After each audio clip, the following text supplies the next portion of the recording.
My name is Renata Koch Alvarenga. I'm from Brazil, and I'm the founder and executive director of EmpoderaClima, which is a youth-led Brazil-based organization working for gender and climate justice.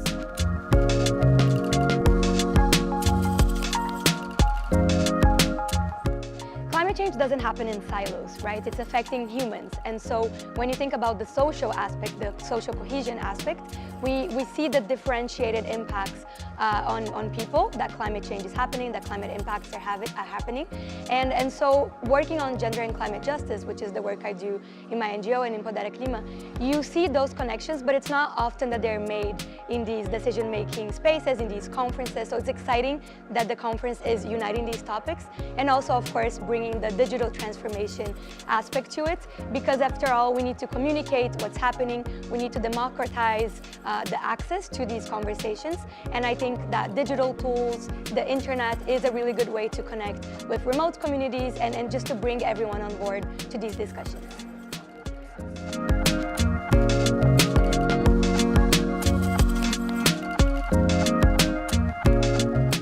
I think digital tools and digital transformation nowadays are probably the most important tool we have to communicate the climate crisis, to communicate sustainable development, because a lot of people are online, a lot of people are connected, and even those that are not, there's access conversations that are happening to bring these people to these conversations, empowering them through the knowledge to get them to access the information and be able to be their own agents of change. So it's exciting that we're discussing this in relation to the 2030 Agenda and the SDGs.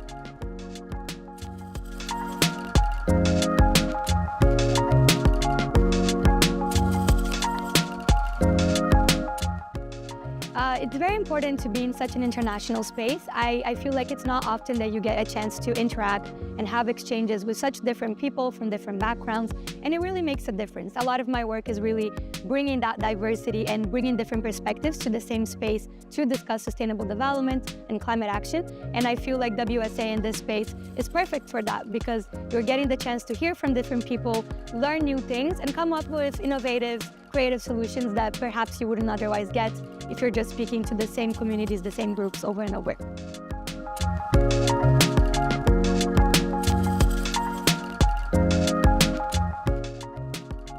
I think to change people's perspectives or to bring them closer to your issue, to your cause, it's important to connect with them somehow. So I'm a big believer in storytelling and just using human stories and things that touch your heart to connect them to big issues like climate change, for example. I think it's hard to grasp sustainable development, the SDGs, and understand why they're so important, why they're such big challenges, if you're not really seeing that in your everyday life. So at least for me, it's really important that we bring young people, we bring the people most affected that have the lived experiences in these big challenges that we have to speak their stories, to tell people about what they're facing, because that brings inspiration and that brings the energy to bring about action, which I think we lost in a lot of spaces, in these negotiation spaces. And so bringing these people that really know what's going on, that are working locally on the ground to global spaces makes all the difference.